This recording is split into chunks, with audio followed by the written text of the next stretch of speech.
आटे के मजीद बहरान के लिए आवाम तैयार हो जाए क्योंकि किसानों ने गंदम को काट कर चारा डालना और बेचना शुरू कर दिया है। हमारी मजबूरी है कि हमें अच्छा इस वक्त मुनाफा मिल रहा है कि हम जानवरों को खिला रहे हैं, मार्केट में फ़रोख्त कर रहे हैं। अब पकने तक इसमें ज़्यादा खर्चा है, अभी खर्चा कम है, अभी मुनाफा ज़्यादा है इसलिए बेच रहे हैं। अस्सलाम वालेकुम नाज़रीन, मैं हूं आपकी और सोनिया और आप देख रहे हैं शाहकार टीवी। नाज़रीन, जैसे कि पाकिस्तान में आटे का बहुत ज़्यादा बहरान है, लेकिन यहाँ पे किसान जो है गंदम को काट के उसका चारा जो है वो अपनी भैंसों को डाल रहे हैं। तो आइए इनसे बात करते हैं और जानते हैं कि ऐसी कौन सी मजबूरी है जिसकी वजह से ये गंदम को काट के जानवरों को डालने पर मजबूर हैं। अस्सलाम वालेकुम। अस्सलाम। बताइएगा भाई, आप जानते हैं कि आटे का बहुत ज़्यादा बहरान है, लेकिन आप गंदम को काट के जानवरों को चारा डाल रहे हैं, इसकी क्या वजह है?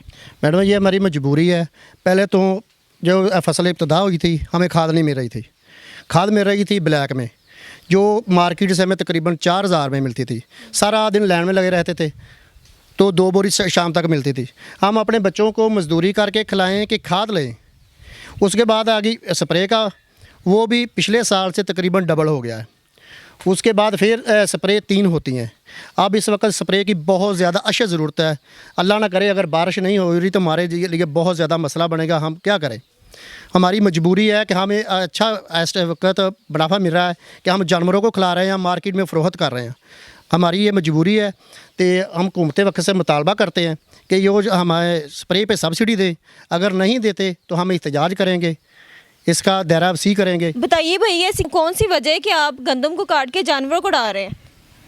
ये मजबूरी है, गंदम पकने तक बहुत ज़्यादा खर्चा आ जाता है, जितना पहले से डबल हो रहा है, लेकिन पकने के बाद उतना मुनाफा नहीं देना इसने। अभी मुनाफा ज़्यादा दे रही है तो इसलिए मजबूर है फरोख्त करने। अगर आप ऐसा करेंगे, देखिए आगे ही बहुत ज़्यादा आटे का बहरान है, किल्लत है, और फिर इस तरह तो किल्लत आ जाएगी ना आटे की। आटे का बुरान हमने थोड़ी पैदा किया, हर चीज़ का बुरान है, खाद का, स्प्रे का, बीज का, वो इतना महंगा है, उस वजह से मजबूर है बेचने पे।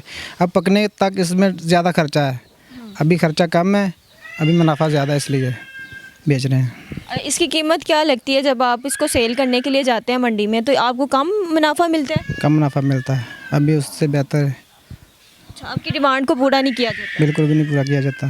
कौन अगर है जो आपकी डिमांड पूरी कर सकते हैं?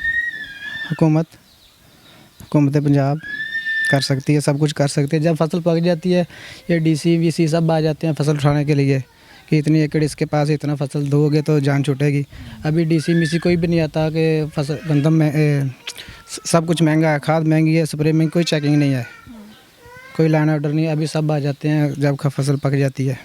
आपकी क्या डिमांड है? आप क्या चाहते हैं, कितने पैसे मिलने चाहिए ताकि आप इसको जो है पकाएं और मार्केट में सेल करें? 5000।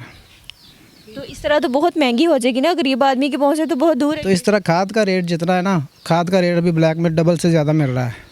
ब्लैक में मिल रही है, मिल भी नहीं रही पूरी, तो दवाइयाँ भी नहीं मिल रही, तो इस वजह से प्रॉब्लम इससे कम नहीं है ना। हुकूमत सब्सिडी दे, लेकिन सब्सिडी दे भी तो हम तक पहुँचती नहीं है। गंदम का ये जो बुरहान है ना, ये इस वजह से है क्योंकि गवर्नमेंट का कई प्रोविंस में 4000 रुपये, जैसे सिंध में 4000 रुपये और पंजाब में 3000 रुपये, ये बराबरी भी नहीं है। ठीक है ना, पाकिस्तान में अगर चारों सूबों में एक जैसा रेट हो, फिर कुछ किसान को उसकी कह सकते हैं कि फैसिलिटी अवेलेबल हो जाती है, तो वरना ये अगर गवर्नमेंट का रेट 4000 रुपये तो माफिया आके इसको गरीब किसानों से ख़रीदती है 3500 में, 3000 में।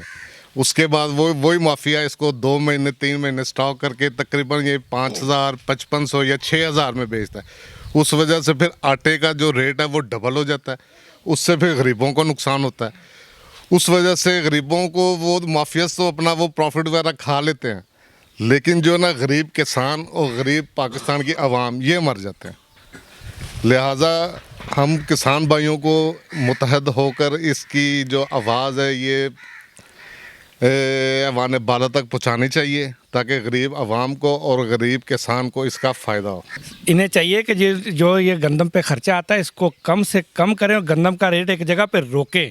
अगर ये नहीं रोकेंगे तो आटे का सख्त बहरान आएगा जो गरीब आवाम अफोर्ड नहीं कर सकती।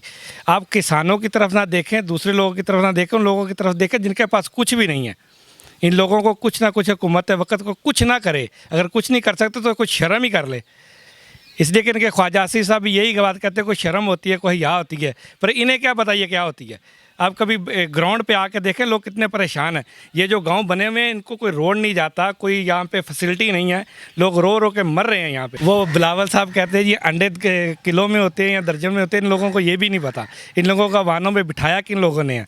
ये खुद ही इलेक्शन करवाते हैं, खुद ही जीत के आगे आ जाते हैं। ना इन्हें कोई शर्म आती है, ना इन्हें कोई हया आती है। यहाँ गरीब लोगों के पास आटा नहीं है। यहाँ देखें लाइनें कितनी कितनी बड़ी लगी हुई हैं। यहाँ मरने के लिए भी बंदे को पीछे 30-40 हज़ार रुपया खर्चा करना पड़ता है। अगर यही हालात रहने हैं तो फिर इन्हें चाहिए कि छोड़ दे। ये इमरान खान को गालियां दे रहे हैं, इमरान खान साहब इन्हें गालियां दे रहे हैं, लेकिन गरीब आवाम तो मरी जा रही है। नाजरीन, अगर इसी तरह चलता रहा तो आटे का जो बहरान है वो एक किल्लत की सूरत में बदल जाएगा। और मेरी जो हुकूमत वक्त से मेरी अपील है कि प्लीज़ आएँ और किसानों के जो मसाइल हैं उन्हें हल करें, ताकि इनके मसाइल हल हों और पाकिस्तान में खुशहाली आए। अगर इसी तरह चलता रहा तो गरीब आदमी आटे के लिए कल भी रो रहा था, तो वो आने वाले दिनों में भी रोएगा। इसी के साथ अपनी मेज़बान एंकर सोनिया को इजाज़त दें। अल्लाह हाफिज़।